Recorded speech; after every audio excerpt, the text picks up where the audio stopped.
Freedom takes strategy, not desperation. So today I'll show you how to break out of the rat race step by step without quitting your job before you're ready. Without further ado, let's dive in. Guys, if you quit your 9-to-5 too soon, it can actually make it significantly more difficult to escape the rat race. And this is because your bills can start to pick up, and any capital you might have had to fund a new business or an investment can dry up quickly because you're spending money on all your bills without bringing in any new money. This is a big problem. Many famous entrepreneurs started their side hustles while working 9-to-5 jobs. For example, you had the legendary Shark Tank investor Daymond John, who founded his major company Fubu while he was still working as a waiter at Red Lobster. You see, a regular paycheck provides financial stability, which is critical if you want to build something outside of your main job. When you know your bills are being covered, you can take risk in your side projects without panicking over every small setback. But too many people burn themselves out or they go broke by trying to replace their full salary overnight with a brand new business. By keeping your job, you can grow gradually, allowing your side projects to mature naturally rather than rushing everything. Now that I've talked a little bit about why you shouldn't quit your 9-to-5 before you're ready, let's talk about the steps you can take to actually quit the rat race. Research business and investment opportunities. Before you make any moves, you need to spend a lot of time learning about the opportunities that are available to you.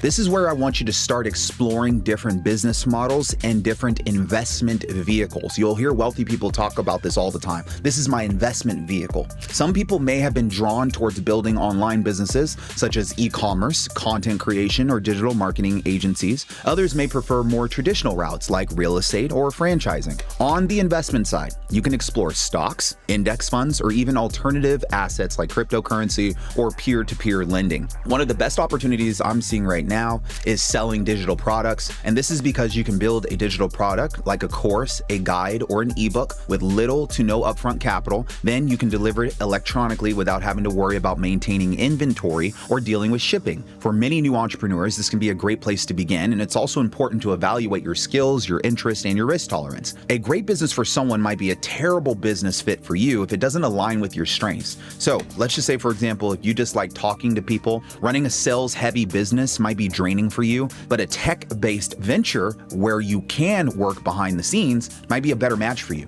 By doing your homework up front, you'll save yourself years of trial and error, also allowing for you to have a strategy that you don't fear is taking time away from your happiness. Let's create a plan. Once you've done your research, the next step is to create a clear plan. You see, without a roadmap, it is so easy to drift aimlessly and waste time. I drifted for about 2 years of my life when I was from 20 to about 22 years old because I just didn't have a plan. A plan doesn't have to be overly complicated, guys, but it should outline your goals. It should have a timeline and the exact steps that you'll take to build your income streams. Here's what I want you to do. Begin by setting both short-term and long-term goals. For example, your short-term goals might be to earn an extra $500 per month within a 6-month time frame. Your long-term goals could be to fully replace your 9-to-5 income within 5 to 8 years. Having measurable milestones allows you to track your progress and stay motivated. And your plan should also account for your financial situation. We can't ignore that. How much capital do you have to invest? How much can you save from your paycheck to fund your side project? Simply just writing down goals without actually doing the math is pointless. Answering these questions up front ensures you don't overextend yourself. So this is how we need to get started. The next step is organizing your schedule. A solid plan is only useful if you can dedicate time to executing it. This is where many people struggle dramatically. It doesn't matter how successful you are, it's organizing yourself. You're exhausted from work. You have family responsibilities. You have other commitments, leaving little energy for building something new. You know what I'm talking about, but escaping the rat race requires careful time management. You have to treat your side projects like a second job until it can replace your first one. So start by auditing your current schedule. How much time do you spend watching TV, scrolling social media, or engaging activities that don't move you closer to your goals? Even me saying this right now probably bothers you because you know you're like, shit, I shouldn't be doing that. But by cutting out or reducing low value activities, you can often free up 10 to 20 hours per week. So waking up earlier can help, batching similar tasks together can help, and setting aside blocks or uninterrupted time blocks on your calendar or weekends can dramatically increase your productivity. The key is consistency rather than intensity. You don't need to work your side project 80 hours a week right away. Even dedicating 7 to 10 hours, focused hours, consistently can produce significant results over time. But here's the thing, and one that most people I don't know, seem to get wrong. Remaining consistent can help you avoid burnout. Consistency is the secret weapon for escaping the rat race. Many people start with enthusiasm, but they lose steam when they don't see immediate results.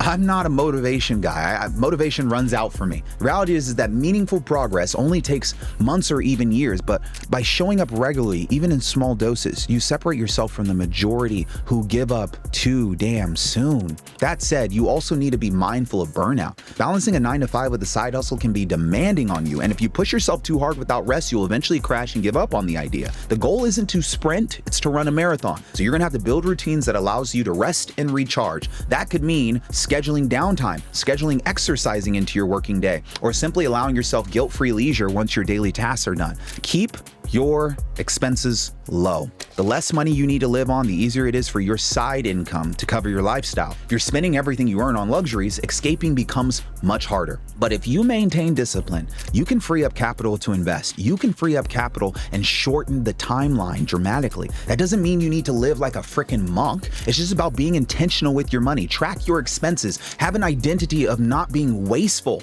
and cut back where you can. For example, I like cooking at home, to be honest with you. Sure, I'm a multimillionaire. I like when my wife cooks at home. It's a way in which I can practice just being disciplined with my money. Plus, driving a reliable car instead of having a fancy new car. Financing a brand new purchase makes no sense right now if you're not in a place where you can grow financially. These savings can then be redirected into your side hustle or your investment portfolio, and we can go buy that car later. Frugality is especially powerful in the early stages when your business or investments are just starting to grow, even though you need to have the abundance mindset. So by lowering your financial baseline, you create more runway for experimentation, and you reduce the pressure that you put on yourself to succeed like overnight. Over time, as your wealth starts to compound, you'll have more flexibility to upgrade your lifestyle responsibly. Trust me, you will, but you need to focus now. Quitting your 9-to-5 when you're in a strong enough financial position is freaking awesome. The ultimate goal is to leave your job, but timing is everything. If you jump too early, you risk financial stress and potentially having to crawl back into that very rat race you were trying to escape.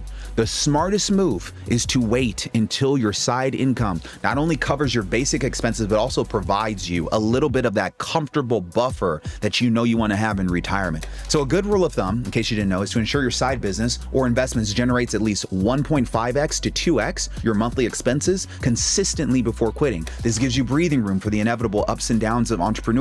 Also, you should have an emergency fund set aside of at least 9 to 12 months of living expenses at any given time. Remember, quitting your job isn't about replacing income. It also means giving up benefits like health insurance, retirement contributions, and PTO, paid time off. You're going to be off all the time now. So factor these into your decision making so you're fully prepared for the transition. The more prepared you are, the smoother your exit will be. Now, let's talk about scaling and how we can scale a business or investments. Once you've replaced your income and you've left your job, the next step is to scale. And at this stage, you're no longer focused on survival anymore. You're focused on growth. Scaling means finding ways to increase your revenue, finding ways to automate processes and leverage systems so you're not trapped in another version of the rat race you were working nonstop just to keep things afloat, right? So for a business, this might mean hiring employees, outsourcing tasks that you have, or just using software to streamline operations. For investments, it could involve diversifying your portfolio, reinvesting some of the profits into new opportunities, or just moving into higher yield opportunities once you build a strong foundation. The idea is to create systems that multiply your efforts rather than relying solely on your personal labor.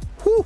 Sounds good, doesn't it? So scaling also allows you to think bigger. Instead of just covering your bills, you can start building true wealth. I don't know, start funding retirement accounts, buying assets that generate passive income, and creating generational wealth, not just for you, but for your family. This is where financial freedom really begins to take shape and starts to become fun. So you get to start enjoying your life. Finally, don't forget why you started this journey in the first place. It's to enjoy your life. The purpose of escaping the rat race isn't just to work harder or make more money. It's to enjoy your life on your own terms. We get lost in that sometimes when we're working so hard. Too many people achieve financial independence, but never slow down long enough to appreciate it. They trade one kind of grind just for another. Take time, please, to celebrate milestones and enjoy the freedom you've created. Whether that means traveling, spending more time with loved ones, pursuing hobbies, or just giving back to your community, make the time. Make sure your freedom is intentional. Money is a tool, not the end goal. And ultimately, escaping the rat race is about designing a life of choice. You get to decide how you spend your time,